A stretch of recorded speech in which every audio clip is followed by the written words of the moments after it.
주일 예배에 참여하신 여러분 모두를 주의 이름으로 환영합니다. 예배를 어디에서 드려야 하느냐는 문제로, 예배의 장소의 문제로 예수님께 질문했던 사마리아 여인에게 예수님께서는 장소의 문제가 아니라 하나님께 신령과 진정으로 예배 드릴 때가 온다. 그때가 바로 지금이라고 말씀하시면서 예배의 때에 대한 말씀을 하셨습니다. 우리가 예배당에서 예배를 드리든지 여러분이 서 있는 가정에서 예배 드리든지 바로 그곳이 하나님의 임재하는 곳이 된다면 바로 그곳이 예배의 자리입니다. 오늘도 우리와 함께 하시는 하나님을 기억하면서 우리가 예배의 자리로 나가시겠습니다. 같이 기도하시면서 예배의 자리로 나가시겠습니다. 볼지어다 내가 문 밖에 서서 두드리노니 누구든지 내 음성을 듣고 문을 열면 내가 그에게로 들어가 그와 더불어 먹고 그는 나와 더불어 먹으리라. 하나님은 영이시니 예배하는 자가 영과 진리로 예배할지니라.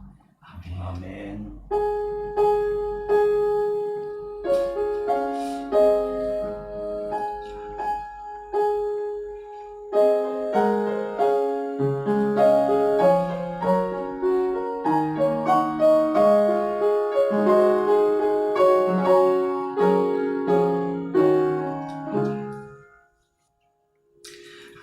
우리 다 함께 찬송가 43장으로 하나님께 영광의 찬양을 올려드리겠습니다. 찬송가 43장입니다.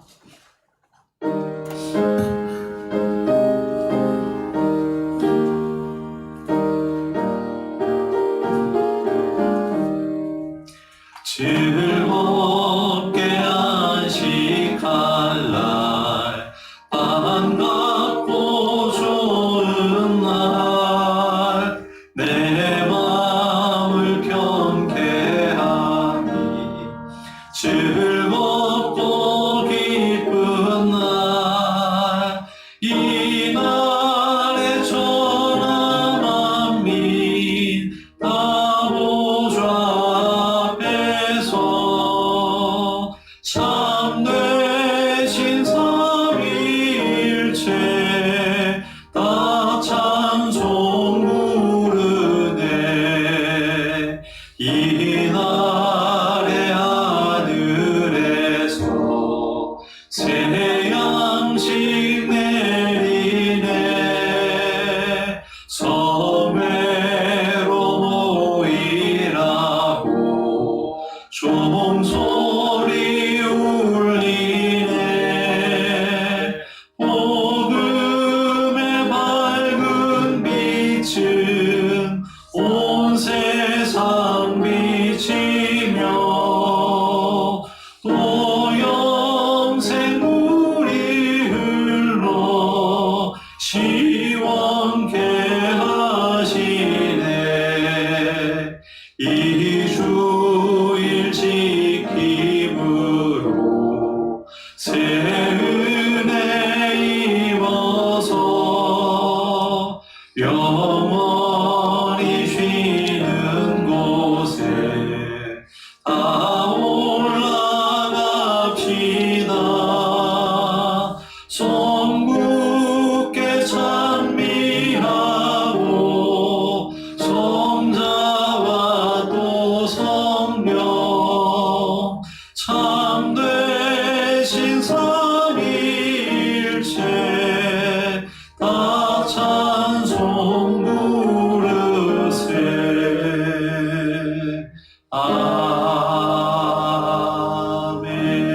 아멘.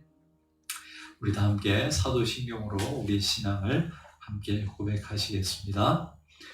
나는 전능하신 아버지 하나님 천지의 창조주를 믿습니다. 나는 그의 유일하신 아들 우리 주 예수 그리스도를 믿습니다. 그는 성령으로 잉태되어 동정녀 마리아에게서 나시고 본디오 빌라도에게 고난을 받아 십자가에 못 박혀 죽으시고 장사된 지 사흘 만에 죽은 자 가운데서 다시 살아나셨으며 하늘에 오르시어 전능하신 아버지 하나님 우편에 앉아 계시다가 거기로부터 살아있는 자와 죽은 자를 심판하러 오십니다. 난 성령을 믿으며 거룩한 공교회와 성도의 교제와 죄를 용서받는 것과 몸의 부활과 영생을 믿습니다. 아멘. 네, 우리 다 함께 찬송가 84장 찬양하시겠습니다. 찬송가 84장입니다.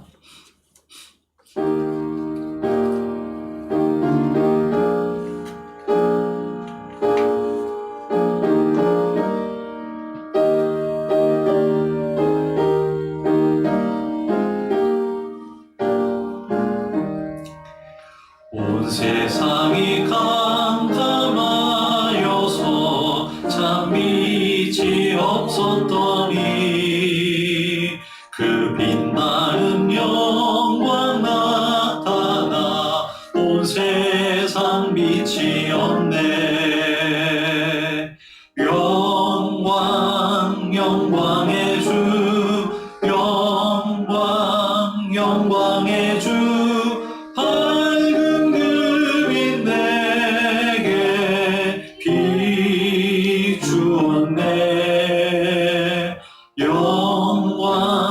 영광의 주 영광 영광의 주 이 세상의 빛은 오직 주 예수님. 주 말씀을 믿는 사람은 그 마음이 시원하고 그 명령을 준행하는 자 그 길이 환하겠네. 영광 영광의 주 영광 영광의 주 밝은 그 빛 내게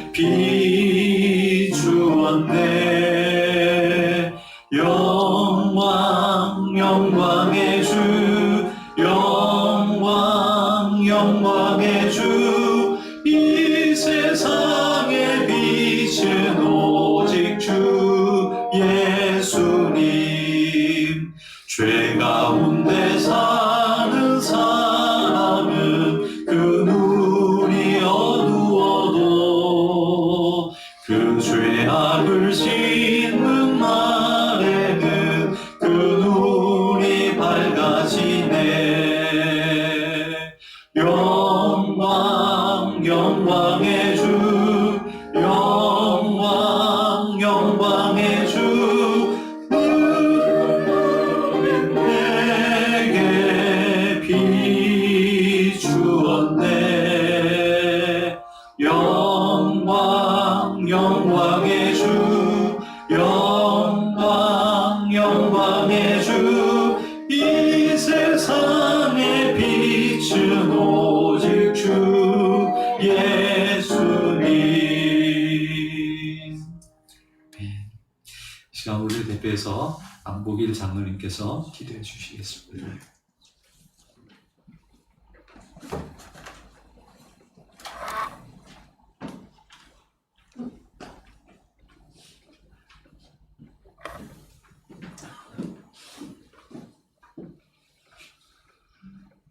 사랑과 은혜가 풍성하신 하나님 아버지, 1년 동안을 코로나 바이러스 때문에 온 세상 14억의 인구를 공포로 몰아넣어 어찌할 바를 모르고 우왕좌왕하며 한 시간을 뚝 잘라버리고 지나왔지만 새해를 맞이하여 그래도 백신의 한 가닥에 희망을 갖고 시작하였습니다. 아직은 불안한 마음이 가시지 않지만 오늘도 저희는 주님 앞에 무릎 꿇고 오로지 전능하신 하나님의 사랑에 의지하여 나아가고자 주님 전에 모여 예배드리게 하심을 감사드립니다. 지난해 처음으로 초등학생이 되어 반반 친구들이 생기고 짝꿍이 생겼지만 함께 신나게 한번 놀아보지도 못하고 헤어지게 된 병아리들, 열심히 공부해서 입학한 대학생들은 강의 한번 제대로 들어보지도 못했습니다. 취업문은 더욱 좁아져서 청년 실업자는 사상 최대로 늘어나고 다니던 직장에서는 퇴출되고 소상공인들은 생활계에 허덕이며 저희들의 생활은 엉망진창입니다. 전능의 하나님, 하루빨리 나약하고 어리석은 저희들을 역사하심으로 온 세상 사람들이 뉘우치고 깨달아 본래의 생활로 돌아올 수 있도록 은혜 베풀어 주시옵소서. 이렇게 어려운 시기에 자신들의 안위만을 생각하는 위정자들도 이제 나라와 국민을 위한 국정을 할 수 있도록 인도하여 주시어 대한민국 국민 모두가 한 마음이 되도록 도와주시고 올 한 해 어느 때보다 밝은 축복의 조국 되게 함께하여 주시옵소서. 생각이 다를지언정 선배 부모들의 피땀으로 만들어낸 지금의 자랑스러운 대한민국을 잊지 않고 더 높은 곳을 향하는 그들이 되게 도와주시어 깨닫게 하여 주시옵소서.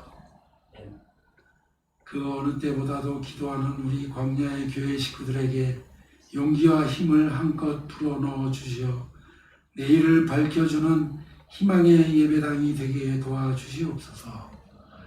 봄을 맞이하여 새로운 성소에서 함께 모여 더욱 열심으로 기도하는 주님의 자녀 되게 도와주시옵소서. 오직 하나님만을 믿고 의지하고 기도하며 우리의 축복 부족함을 깨달아가는 아버지의 신실한 제자로 무럭무럭 자라나게 도와주시옵소서. 그리하여 이 광야의 교회에 하나님의 영광스러운 은총이 가득한 주님의 자랑스러운 예배당이 되게 하여 주시어 찬란한 은혜의 빛이 눈부시게 비치기를 간절히 바라옵나이다. 하나님의 말씀을 함께 보이지도 못한 성도들에게 빠뜨리지 않고 절치부심 전하고자 애쓰며 기도하는 담임 목사님에게 진정한 주님의 도움이 필요하오니 차고 넘치는 성령 충만한 주님의 영을 불어넣어 주시옵소서. 부족한 저희들은 그 말씀 듣고 깨달음으로 조금이라도 주님을 닮은 신실한 자녀들이 되길 간절히 바라옵나이다. 주님의 주시는 말씀의 양식을 한껏 취해야 하는 청소년들과 키즈들, 그렇지만 교회에 나오지도 못하는 광야의 교회 내일의 주인들을 위하여 불철주야 헌신하는 권 목사님에게 또한 꼭 함께하여 주시어 지치지 않는 성실한 지도자가 되게 도와주시옵소서. 성령의 하나님, 이 어려운 시기에 나만의 욕심과 아니만을 위하여 앞만 보고 달려가는 무지의 저희들 되지 않도록 아버지와 늘 함께하게 하여 주시어 가르쳐 주심으로 내 이웃을 돌아보고 어렵고 힘든 이들과 함께 고민하는 광야의 성도들이 되게 인도하여 주시옵기를 간절히 기도드립니다. 열심히 기도하는 저희들이 되게 도와주시옵소서. 이제 주님만을 믿고 아버지가 주신 삶의 터전으로 돌아가 한지 일을 시작할 때 어떠한 어려움과 유혹에도 굴지 않는 주님의 자녀 되기를 간절히 바라오며 이 모든 말씀 주 예수 그리스도의 이름으로 기도드립니다.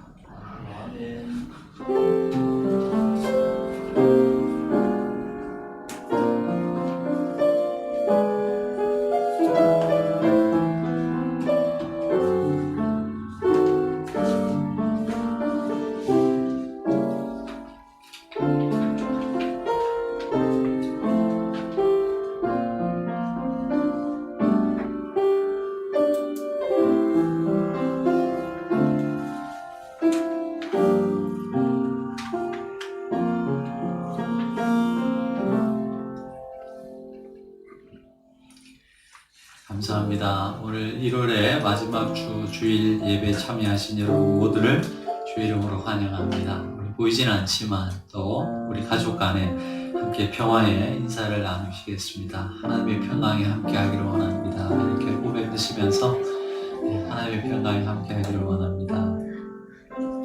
우리 함께 서로 찬양하시면서 축복하시겠습니다. 사랑의 나무 믿는 곳에 사랑의 나무 있는 곳에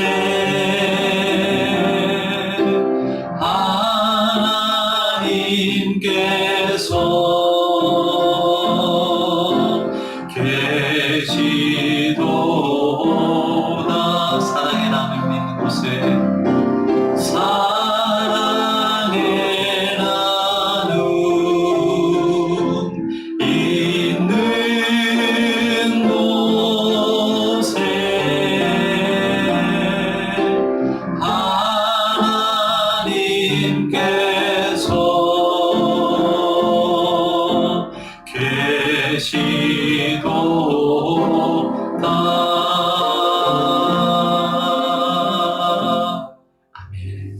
아멘. 감사합니다. 교회 소식 전해드리겠습니다.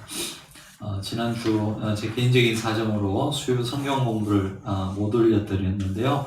이번 주 2강 무신론과 유신론 소통하시는 하나님이라는 제목으로 우리 영상을 올려드리고 또 우리 그 서머리한 우리 내용도 올려드리겠습니다. 여러분 읽으시고 여러분의 신앙의 기초를 다지는 그런 시간이 되셨으면 합니다. 네, 우리 텐텐텐 잘 하고 계신가요? 네, 한 달이 이제 우리 1월이 다 갔습니다. 2021년도도 12분의 1이 지나갔는데요. 우리가 뭐 물리적 시간은 늘 똑같이 흘러가지만 이런 달이 바뀌는 또 주가 바뀌는 이런 과정을 통해서 우리 신앙을 다시 한 번 더 생각해 볼 수 있다면 귀한 시간이 되리라 생각되었습니다. 네, 이제 우리 봄이 오면 다시 만날 수 있지 않겠나 그런 희망을 갖고 우리가 또 함께 기도하시면서 좀 힘들지만 잘 참고 견디고 나가셨으면 좋겠다는 생각을 해봅니다. 네, 감사합니다. 오늘 우리에게 주시는 하나님의 말씀 사도행전 28장의 말씀입니다. 사도행전 28장 1절에서 10절까지 말씀입니다.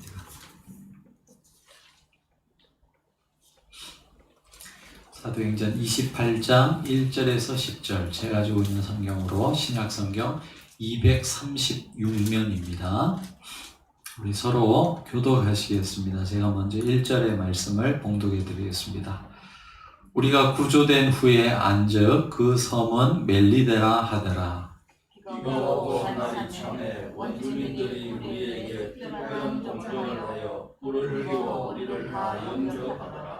바울이 나무 한 묶음을 거두어 불에 넣으니 뜨거움으로 말미암아 독사가 나와 그 손을 물고 있는지라. 원주민들이 이 짐승이 그 손에 매달려 있음을 보고 서로 말하되 진실로 이 사람은 살인한 자로다. 바다에서는 구조를 받았으나 공의가 나를 살지 못하게 함이로다 하더니 바울이 그 짐승을 불에 떨어 버림에 조금도 상함이 없더라. 그들은 그가 붙든지 혹은 갑자기 쓰러져 죽을 줄로 기다렸다가 오래 기다려도 그에게 아무 이상이 없음을 보고 돌이켜 생각하여 말하되 그를 시라하더라. 이 섬에서 가장 높은 사람 보블리오라 하는 이가 그 근처에 토지가 있는지라. 그가 우리를 영접하여 사흘이나 친절히 머물게 하더니 오블리오의 부친이 열병과 이질에 걸려 누워있거늘 바울이 들어가서 기도하고 그에게 안수하여 낫게 하네. 이러므로 섬 가운데 다른 병든 사람들이 와서 고침을 받고 무한 대로 우리를 대접하고 떠날 때에 우리가 쓸 것을 배에 실었더라. 아멘. 네. 이제 정말 사도행전도 이제 다 끝나갑니다. 다음 주면 이제 마지막 이제 사도행전 강의가 될 텐데요. 네. 그리고 나서는 우리 복음서를 또 우리가 같이 쭉 한번 묵상해 보려고 합니다. 여러분 우리가 사람이 살아가다 보면 자기 자신이 아무것도 할 수 없는 그런 한계 상황들을 우리가 종종 만나게 되는 것 같습니다. 저에게도 지난주가 바로 그런 주였는데요. 주일날 아마 보셔서 아시겠지만 참 걷는 게 불편했습니다. 불편했는데 월요일부터는 더 심해져 가지고 아예 움직일 수가 없더라고요. 예, 조금만 움직이면 마치 그 쥐가 난 듯한 그런 통증이 허리에서 있어 가지고 움직이지를 못했습니다.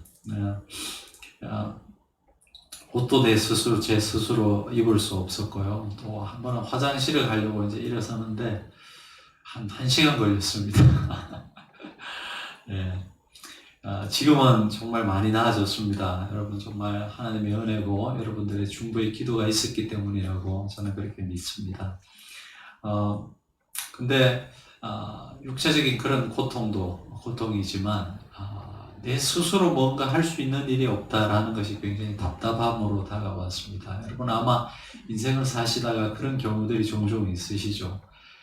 여러 가지 예를 써보지만 이 어려움을 어떻게 극복해야 될지, 내가 할 수 있는 일이 아무것도 없을 때 그때 느끼는 답답함, 여러분 경험해 보셨을 것입니다. 아마도 지금 바울이 탄 이 알렉산드리아 배에 있었던 276명의 사람들, 바로 그런 상황이 아니었겠나 우리가 짐작해 볼 수 있는 것이죠. 바울이 탄 이 알렉산드리아 배는 미항을 떠나자마자 유라굴로라는 큰 광풍을 만나게 됩니다. 그리고 그때부터 이제 표류를 하게 되었죠. 그때부터는 자신들의 의지로 어디를 갈 수 있는 그런 상황이 아니었습니다. 심지어 우리 27장 20절을 보시면 여러 날 동안 밤에 별도 보이지 않고 그저 파도가 치는 대로 갈 수밖에 없는 그런 상황이었다는 것을 우리가 알 수 있습니다. 하지만 하나님의 사자가 바울에게 나타나셔서 두려워하지 말라, 너희가 반드시 한 섬에 거하게 되리라, 그런 말씀을 주셨지만 그 말씀을 받고 난 이후에도 2주간이나 거의 2주간이나 바다를 또 이렇게 헤매게 되었습니다. 이런 것들을 우리가 생각해 본다면 약 한 달 이상 넘게 이 배는, 알렉산드리아 배는 바다를 표류하는 그런 상황 속에 있었던 것이죠. 그 사이에 수많은 노력들을 해보지 않았습니까? 선장은 아마도 자기가 지금까지 일평생 바다 생활을 하면서 겪었던 수많은 지식과 지혜들을 동원해서 이 어려움을 어떻게 이겨나갈 수 있을까 노력해 보았을 것입니다. 로마의 백부장은 백부장대로, 선주는 선주대로 최선의 노력을 다 해보았지만 그들은 한 달 이상이나 표류할 수밖에 없었던 그런 상황이었습니다. 그들은 자신들이 이 배의 주인이 되어서 키를 돌려가면서 자신이 가고 싶은 곳, 그리고 자신들이 가야 하는 곳으로 가고 싶었지만 그럴 수 없는 상황이었던 것이죠. 자, 근데 그렇게 오랫동안 바다에서 표류하다가 드디어 한 섬에 도착하게 됩니다. 근데 그 섬이 어디입니까? 우리 1절의 말씀을 다 같이 한번 읽어보시겠습니다. 28장 1절의 말씀. 우리가 구조된 후에 안즉 그 섬은 멜리데라 하더라. 멜리데. 네. 지금 여러분 우리 아는 언어로 하면 몰타섬입니다. 몰타섬. 어디 있냐 하면 여러분 이탈리아 반도가 있지 않습니까? 이탈리아 그 나라 지도를 보면 부츠 같이 생겼잖아요. 근데 그 부츠 밑에 이렇게 공처럼 끝에 달려있는 섬인데 여러분 그 섬이 시칠리아 섬이잖아요. 여러분 잘 아는 이 시네마 천국이라는 영화의 배경이 된 곳이 바로 그 시칠리아 섬이거든요. 근데 그 시칠리아 섬에서 약 96km 밑으로 떨어진 곳에 있는 작은 섬, 우리나라 강화도만 하답니다. 그 섬이 바로 이 몰타 섬입니다. 몰타 섬. 이 한 달 이상을 여러분 헤매다가 바다에서 표류하다가 도착한 섬이 바로 이 몰타 섬이었습니다. 여러분 이 몰타 섬은 시칠리아를 거쳐서 이 로마 반도에 이르는 로마로 가는 길에 있는 입구와도 같은 섬이었습니다. 그런 길목에 있는 섬이 바로 이 멜리데 섬, 몰타 섬이었는데 바울의 일행들이 바로 그곳에 이제 상륙하게 되었다는 것입니다. 그들이 지금까지 어떻게 지냈습니까? 아까 말씀드린 대로 파도가 이끄는 대로 바다에 자신들의 생명을 맡기면서 힘든 하루하루를 보내고 있었죠. 배는 정처 없이 떠다닌다고 생각했을 것입니다. 그런데 배가 도착하고 나 보니까 그곳이 바로 이 로마로 가는 길목에 있는 이 몰타 섬이었다라는 것 우리가 꼭 기억하셔야 될 것입니다. 어쩌면 그 배에 있는 사람들은 이 파도에 휩쓸려서 우리가 어디로 가는지도 모르고 있었겠지만 우리가 지금 이 28장 1절을 읽으면서 생각할 수 있는 것은 하나님께서는 그 배를 지금 그들이 알지 못하는 사이에서도 인도하고 계셨다라는 사실을 이야기하고 있다는 것이죠. 눈에 보이진 않지만 하나님께서는 그들을 위해서 그때도 일하고 계셨던 것입니다. 내가 할 수 있는 일이 아무것도 없고 내 삶은 여전히 힘든 상황 속에 있을 때 우리는 가끔 생각합니다. 하나님께서 나를 잊어버리신 것은 아닌가라고 생각할 수도 있습니다. 우리 장로님 기도해 주셨지만 지금 1년 넘게 코로나가 지속되고 있지 않습니까? 어떤 분들은 지금 이 1년이라는 시간이 우리의 삶에서 없어진 듯한 그런 느낌을 받는다라고 고백하는 것도 들었습니다. 그렇죠. 우리 개인적인 인간의 어떤 개인의 삶에 있어서도 이럴 때가 있고 어쩌면 지금 우리 이 대한민국 전 세계가 처해 있는 환경 상황이 마치 바다에서 표류하고 있는 배와 같다라는 생각을 해볼 수도 있을 것 같습니다. 하지만 우리가 28장을 읽으면서 꼭 기억하셔야 되는 것은 여전히 하나님께서 이 역사의 주관자가 되시고 이 역사를 이끌고 가고 계신다는 사실, 이것을 우리가 잊어버리면 안 될 것입니다. 근데 왜 많은 사람들은 바울이 경험했던 것과 같은 이런 경험을 우리가 잘 하지 못하죠? 그렇게 바다를 많이 헤매고 다녔는데 어느 섬에 다다르고 보니까 멜리데 섬이었습니다. 근데 왜 우리는 이와 같은 그런 경험들을 잘 못하죠? 많은 사람들이 하나님의 역사를 경험하지 못하는 이유가 여러분 어떤 측면에서는 이렇게 생각해 볼 수 있을 것 같습니다. 우리는 내 삶이 안정되고 풍부해지면 그때 하나님을 위해서 뭔가를 하겠다고 생각해요. 그리고 내 삶에 아무런 문제가 없어지면 그때 헌신하겠다고 생각하는 그런 경험들을 많이 가지고 있죠. 우선순위가 하나님의 나라보다는 우리의 삶에 우리가 살아가는 게 먼저인 그런 경험들을 많이 합니다. 성도들이 참 좋아하는 말씀 중에 여러분 우리가 로마서 8장 28절 말씀 잘 아시죠? 모든 것을 합력하여 선을 이루신다는 그 말씀 여러분 우리가 참 좋아하지 않습니까? 근데 이 말씀도요 자세히 살펴보면 모든 사람들에게 적용되는 말씀이 아닙니다.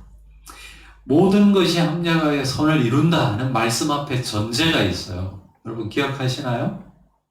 그 앞에 어떤 말씀이 있는지? 하나님을 사랑하는 자, 곧 그 뜻대로 부르심을 입은 자들에게는 모든 것이 합력하여 선을 이룬다. 그렇게 되어 있거든요.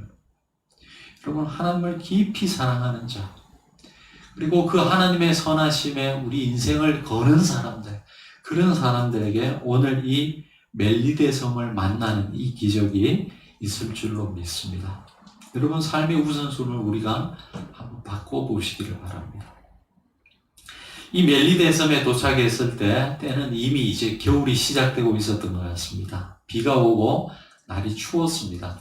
물론 이 지중해였기 때문에 우리 한국에서 느끼는 이런 차가운 겨울 바다는 아니었지만 그럼에도 불구하고 이 물에 다 빠져서 그 섬에 도착한 이 사람들은 굉장히 춥고 비가 오는 상황이었기 때문에 힘든 상황이었습니다. 그때 바로 그곳에 살던 원주민들이 이들을 돕게 되고 그들은 이 원주민들의 환대를 받게 됩니다. 이 원주민이라는 단어가요, 이 원문에 보면 바바로스라는 단어를 쓰고 있습니다. 바바로스. 많이 들어보셨죠? 바바리안. 여러분, 야만인이라는 그런 영어의 원어가 그 어원이 되는 뜻이 단어가 바로 바바로스인 단어인데요. 여러분, 로마인들이 보기에는 이들이 야만인이었어요. 대부분 이 몰타 섬에 거주하던 사람들은 페니키아 출신의 이런 사람들이었습니다. 로마인들이 볼 때는 변방의 야만인이었던 것이죠. 그리고 아마 유대인들의 입장에서 봤어도 이 사람들은 다 이방인들이었습니다. 하지만 바로 그 야만인이요 또 이방인으로 불리었던 그 사람들의 환대를 받는 모습을 봅니다. 비록 로마인들과 유대인들은 그들에 대한 선입관을 가지고 있을지 모르지만 바로 그 야만인이라고 취급받던 그 사람들에 의해서 생명의 도움을 받게 됩니다. 우리 인생에도 이런 경험들을 종종 하는 것 같습니다. 여러분, 우리가 어려움에 처하게 될 때, 우리가 그렇게 믿었던 사람들은 우리를 떠나는 경험들을 참 많이 하지만 전혀 생각하지 못했던 사람들에 의해서 도움을 받는 그런 경우들을 종종 보게 되죠. 그러니까 여러분 너무 사람을 의지하지 말라는 말씀을 드리고 싶습니다. 자, 그리고 나서 갑자기 이 바울이 독사에게 물리게 됩니다. 나무에서 여러분 이 날씨가 추우니까 나무를 떼려고 나무를 집어넣었는데 그 나무에 있던 여러분 뱀이 나와서 바울을 물게 됩니다. 오늘 3절에 보시면 물고 있는지라, 마지막에 보시면 물고 있는지라 이렇게 되어 있는데요. 카뎁센이라는 이 헬라어 단어를 쓰고 있는데 이 단어는 여러분 이 신약 전체에서 여기만 쓰여 있는 단어예요. 그래서 그 뜻을 정확하게 파악하기가 쉽지 않습니다. 우리 오늘 개역 개정에는 그 손을 물고 있는지라 이렇게 되어 있는데요. 표준 세번역에 보시면 독사 한 마리가 튀어나와서 바울의 손에 달라붙었다 이렇게 번역하고 있습니다. 신교와 구교가 합작해서 번역한 공동 세번역에도 똑같이 되어 있습니다. 그냥 달라붙어 있다라고 이렇게 되어 있는데요. 영어 성경 중에 뭐 NASB라든지 NIV라든지 이런 그 책에도 보면요, 이렇게 되어 있습니다. 달라붙어 있다라고 이렇게 그 번역을 하고 있습니다. 이렇게 되니까 사람들은 이 바울이 금방 죽을 것이라고 생각했던 것 같습니다.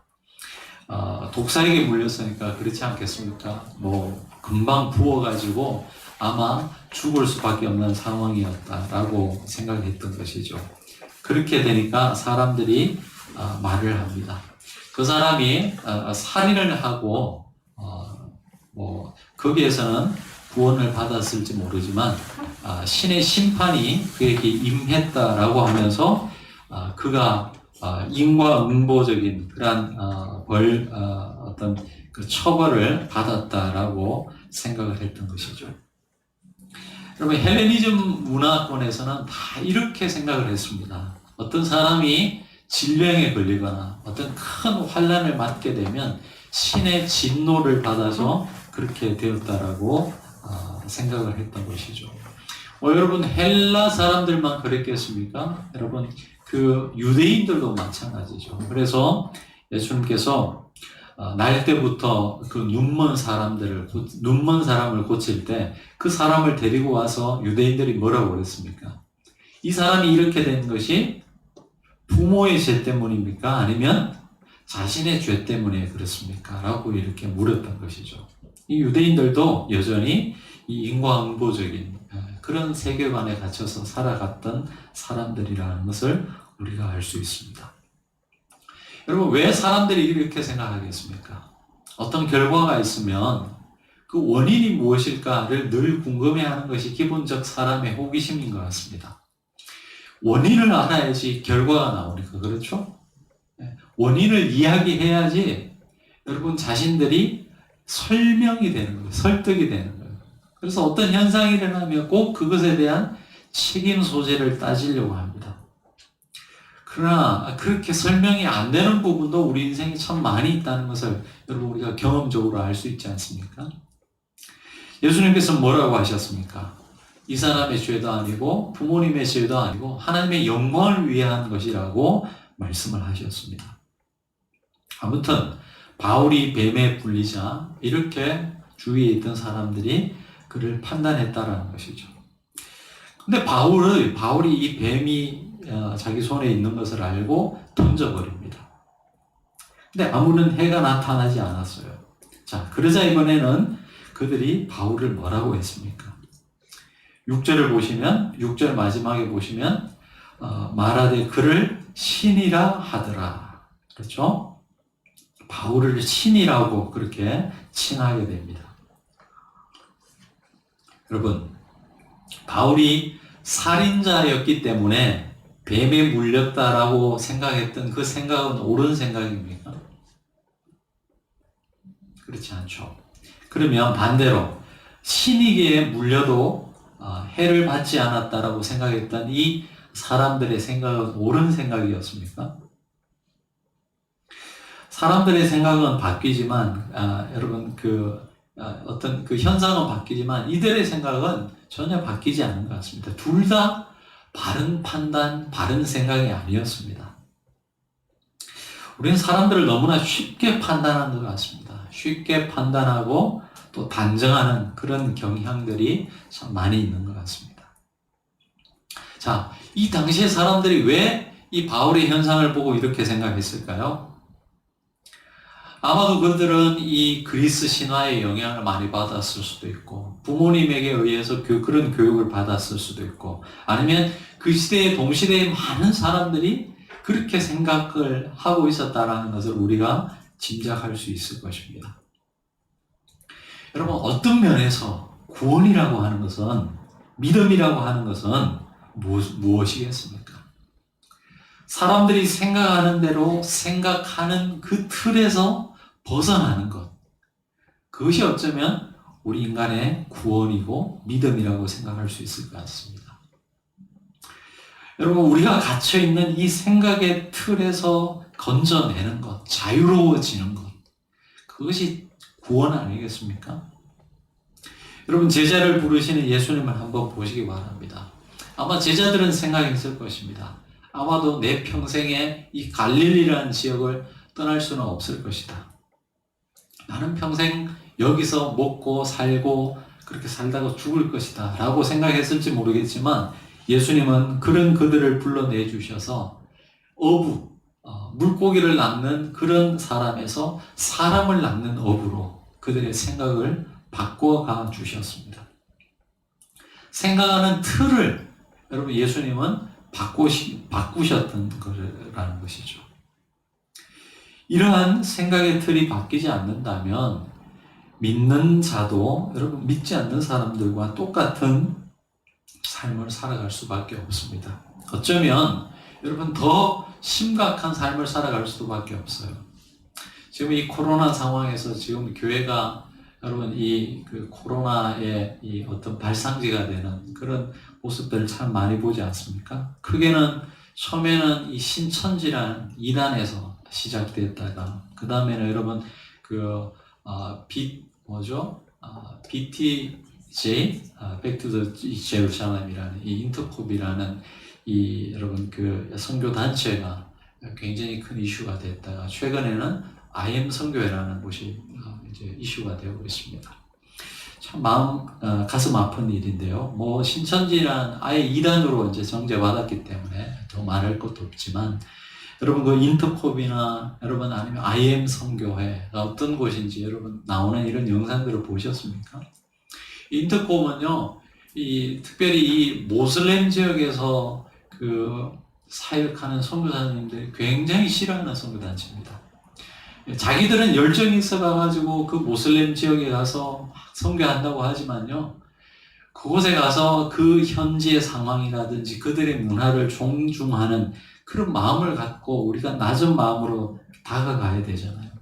무조건 가서 여러분 복음을 전한다라고 해가지고 그곳에서 정말 수년간 그 현지인들과 좋은 관계를 맺어왔던 그 선교사님들의 그 선교 현장을 다 그냥 갈아엎어버리는 거예요.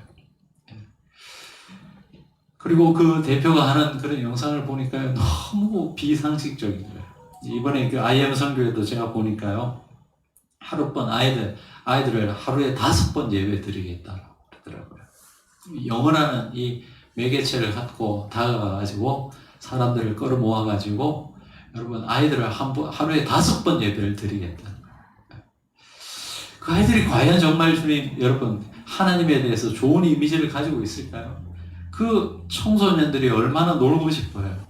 근데도 하루에 5번 예배 드리겠다 그러면 상식적으로, 여러분, 우리가 수련회를 가서 특별한 경우에 하루 이틀 그럴 수는 있죠. 근데 1달, 2달 계속 그렇게 해버리면 여러분, 그 아이가 어떻게 건강한 신앙을 갖겠습니까? 일반적 삶을 살아가겠습니까? 그렇지 않습니까? 여러분, 우리가 상식적 수준에서 생각을 해도 여러분, 우리가 정말 용납하기 힘든 그런 모습들을 너무나 많이 보았습니다. 여러분, 그 인터넷에 달린 댓글을 한번 보시기 바랍니다. 이제는 정말 기독교가 설 자리가 앞으로 갈수록 없어질 겁니다. 여러분 어쩌면 구원이라는 것은 우리가 죽어서 가는 것만 아니라 이렇게 잘못된 우리의 생각의 틀을 바꾸게 하는 것, 거기로부터 구원의 어떤 시발점이 시작된다라고 생각할 수 있을 것 같습니다. 자, 이런 일이 있고 난 후에 바울과 일행은 그 섬에서 가장 높은 이 보블리오라는 사람의 초청을 받습니다. 이 보블리오라는 이름은 로마식 이름입니다. 아마도 그 몰타섬을 다스렸던 가장 높은 지휘관, 행정관이었다라고 그렇게 많이들 생각합니다. 자, 7절에 보시면 이 섬에서 가장 높은 사람 보블리오라는 이가 그 근처에 토지가 있는지라 그가 우리를 영접하여 사흘이나 친절히 머물게 하더라 했습니다. 자, 토지가 있더라. 토지가 있다는 말은 어떤 의미겠습니까? 그 섬에서 부자라는 거죠. 옛날에 이 토지를 가지고 있었던 사람들이 다 지주들 아니었습니까? 부자였던 것 같습니다. 그리고 최고의 행정관이었다라고 우리가 생각해 볼 수 있는데 바로 그 사람의 초대를 받아서 이 바울과 바울 일행이 그 집에 가서 사흘을 머물게 됩니다. 자, 여러분 이 사흘 동안 바울이 뭐 했을까요? 그냥 대접을 받으면서 그냥 쉬고 있었을까요? 저는 그렇게 생각이 안 들더라고요. 여러분, 바울은 어디를 가든지 복음을 전하는 사람이었습니다. 아마도 자신들의 그 여정, 그 여행의 일정을 쭉 이야기하면서 그 어려울 때 하나님께서 어떻게 그 삶에 역사하셨는지를 설명했을 것입니다. 왜 독사에게 물렸지만 죽지 않았는지 아마 이야기했을 것입니다. 사람들이 막 신이라고 그렇게 칭송했다라고 해서 바울이 그냥 침묵하고 있지는 않았을 것입니다. 자기가 얼마나 보잘것없는 사람이었는지, 그런 사람을 하나님께서 어떻게 만나주셨는지 이런 이야기들을 바울은 늘 했을 겁니다.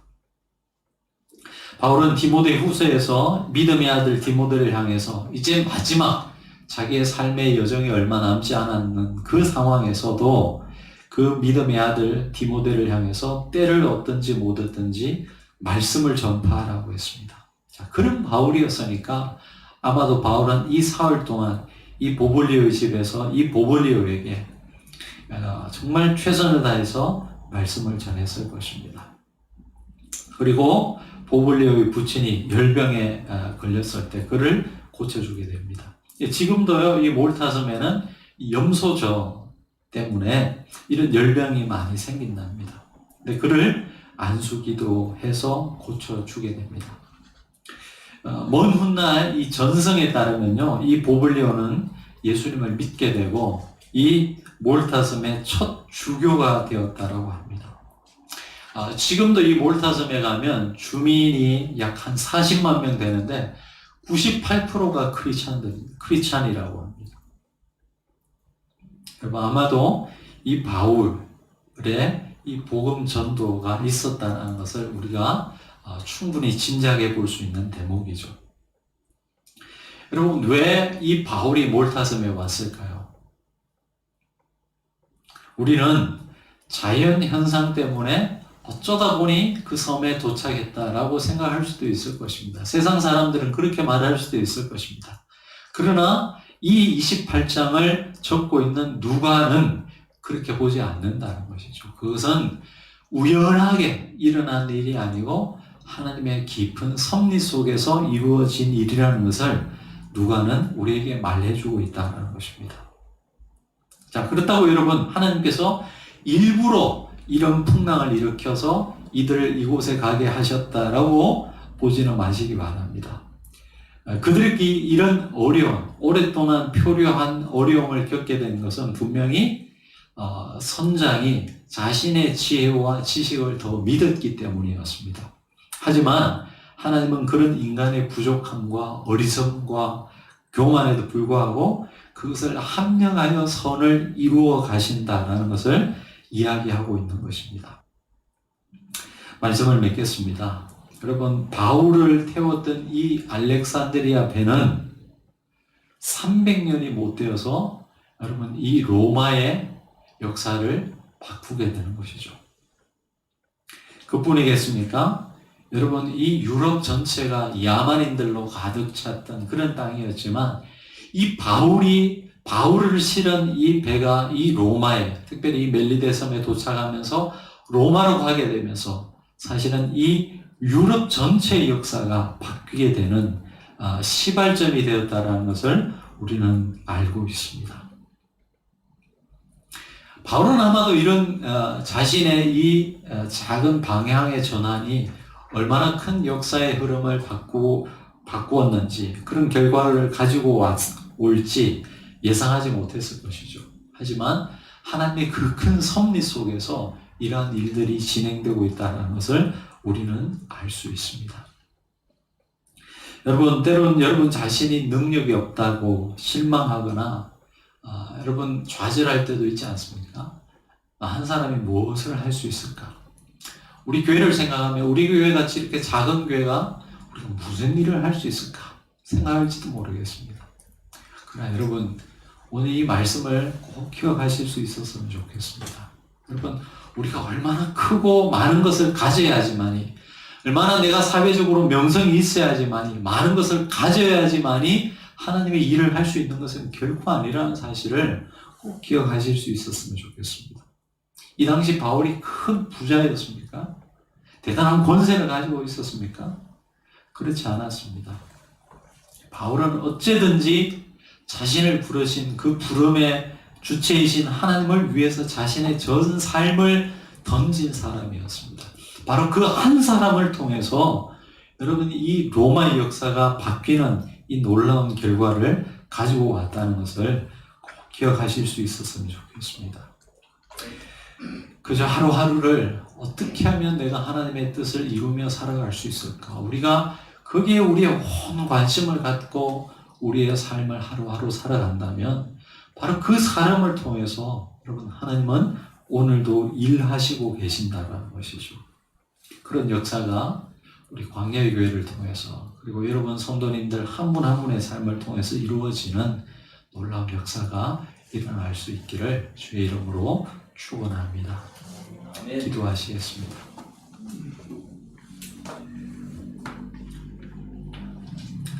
하나님 아버지, 바울을 태웠던 그 배가 그 한 달 넘게 하나님 그 표류했던 그 시간들, 그러다가 멜리데 섬에 도착했다는 것을 우리가 보았습니다.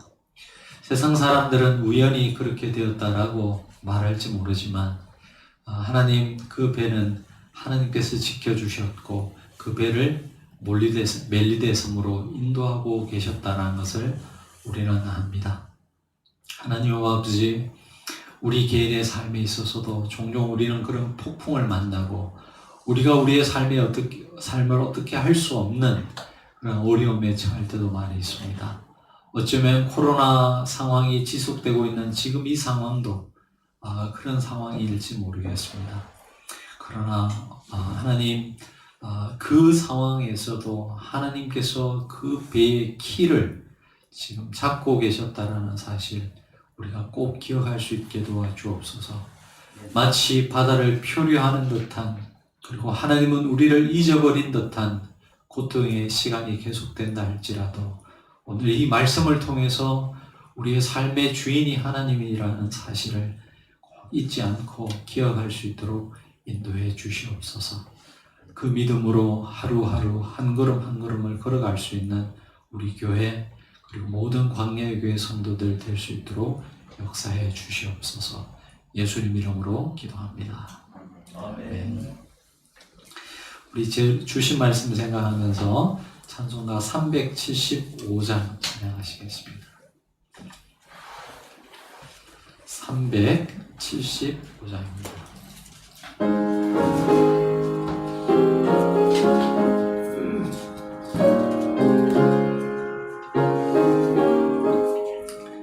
나는 갈 길 모르니 주여 인도하소서. 어디 가야 좋을지 나를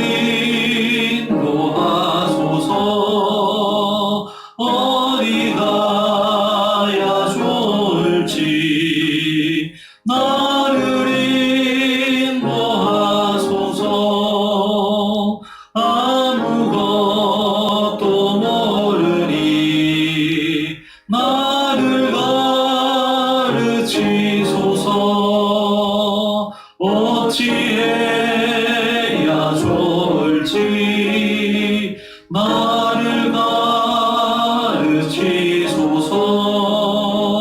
어찌해야 좋을지 나를 가르치소서.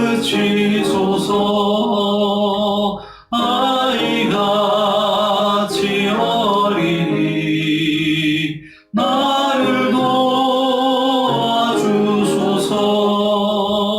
힘도 없고 약하니 나를 도와주소서.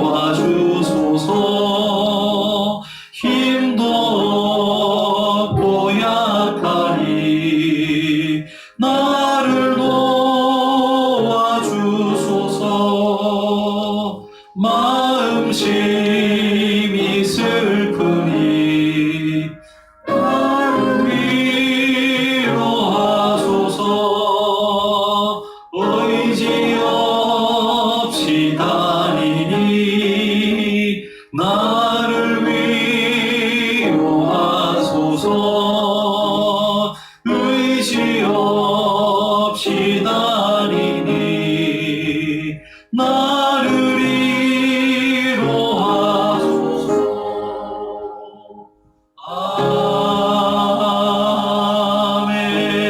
아멘. 하시겠습니다. 하나님 아버지, 은혜 감사합니다. 온 만물을 창조하신 하나님께서 나와 같이 보잘것없는 한 인생에 깊은 관심을 갖고 계시고 또 깊은 애정으로 함께 해주시니 감사를 드립니다. 우리는 오늘 피웠다 내일 지는 들풀과도 같은 그런 보잘것없는 인생이지만 우리를 사랑하시는 하나님의 그 은혜와 사랑에 감사를 드립니다. 오늘도 주신 귀한 말씀을 갖고 이 거친 광야와 같은 세상을 살아갈 수 있도록 하시니 감사를 드립니다. 우리의 지혜와 우리의 지식, 우리 인생의 경험만을 의지하지 않게 하시고 오늘도 우리에게 말씀하신 주의 그 음성을 따라 이 한 주도 살아갈 수 있게 도와주시옵소서. 하나님 아버지, 많은 사람들이 하나님의 말씀을 따라 살아가면 실패한 인생을 살아갈 것이다 라고 생각하는 그런 시대를 살아가고 있습니다. 그러나 우리 광야의 교회 성도들 한 분 한 분의 그 삶을 통하여서 하나님의 말씀이 진리의 말씀이요 살아있는 생명의 말씀이라는 사실이 하나님 증명되어지는 우리 한 분 한 분의 삶이 될 수 있도록 주님 역사해 주시옵소서. 때로는 갈 길 몰라 방황하는 마치 알렉산드리오 배와 같이 하나님 어떻게 해야 할지 모르는 그런 어려운 상황 속에 있을 때도 있습니다. 주님, 그때도 우리를 향하신, 우리를 붙들고 계신 주님의 그 손을 놓지 말아 주시고 언젠가는 주님이 우리 인생을 붙들어 주셨노라고 우리도 고백할 수 있도록 역사해 주시옵소서. 하나님 아버지, 오늘도 주신 은혜에 감사하며 물질로, 시간으로, 또 재능으로 하나님 앞에 드리는 이 예물을 받아 주시옵소서. 하나님, 결코 풍부해서 드리는 물질 아닙니다. 하나님, 부족하고 하나님대로는 궁핍한 삶을 살지만 감사하는 마음으로 드린 그 손길들 기억하여 주시고 하나님, 이 어려운 때에 하나님의 도우심과 하나님의 공급해 주심을 경험할 수 있는 우리 모든 성도들의 삶 되게 도와주옵소서.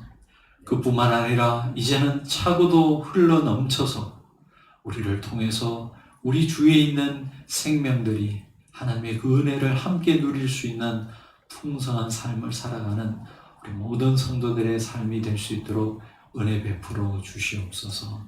감사하고 이 모든 것을 우리 구주 예수 그리스도의 이름으로 간절히 기도드립니다. 아멘. 감사합니다. 이제 우리 다 함께 일어나셔서 우리 가정에서 예배 드리시는 분들도 우리 다 함께 일어나셔서 마지막 파송에 찬양하시고 축도로 예배를 마치겠습니다.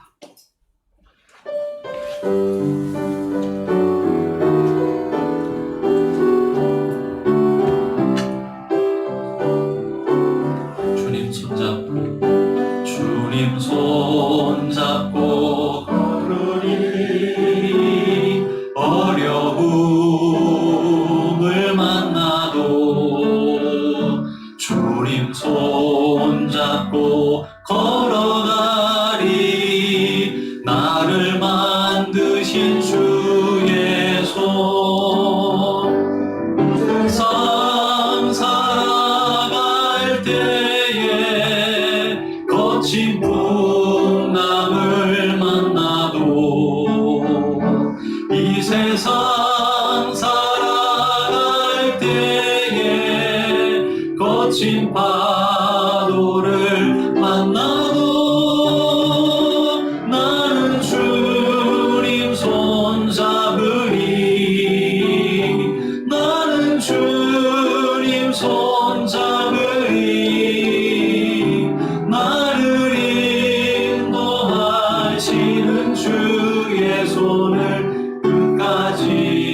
주님 손잡고 걸으리 주님 손잡고 걸으리 주님 손잡고 걸으리 주님 손잡고 걸어가리라 영원히 놓지 않으리 영원히 놓지 않으리라.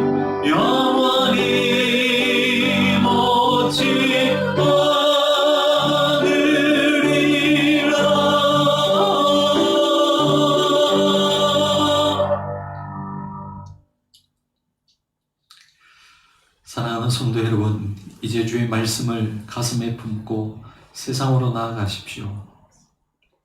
주님을 의식하며 살아가는 모든 삶에 우연은 없습니다. 비록 우리가 그분을 잊어도 그분은 우리를 잊지 않으십니다. 우리 인생의 배가 정처 없이 떠다니는 것 같아도 그 배는 멜리데 섬에 도착해 있을 것입니다. 눈에 보이지 않는다고 하나님께서 여러분을 잊으신 것이 아님을 기억하십시오. 그분을 끝까지 사랑하며 신뢰하십시오. 우리의 하루하루가 그분을 더 알아가는 시간이 되십시오. 우리를 사랑하시는 주님께서 이번 한 주도 언제 어디서나 여러분과 늘 함께 하실 것입니다. 이제는 교회의 머리가 되시는 우리 구주 예수 그리스도의 은혜와 하나님 아버지의 그 크고 무한하신 사랑과 우리 안에 내주하셔서 우리가 하나님의 손안에, 우리의 인생이 하나님의 손안에 있음을 깨닫게 하시는 성령 하나님의 교통하심의 역사가 오늘도 말씀을 받고 이 거친 세상을 향해 나아가는 고개 숙인 성도님들 한 분 한 분 위에 축복으로 주신 가정과 자녀들, 사명으로 맡겨주신 일터, 피로 각주고 사신 주의 몸된 교회, 하늘나라 소망하는 이 땅과 모든 생명들 위해 지금으로부터 영원까지 함께 하옵시기를 간절히 축원하옵나이다. 아멘.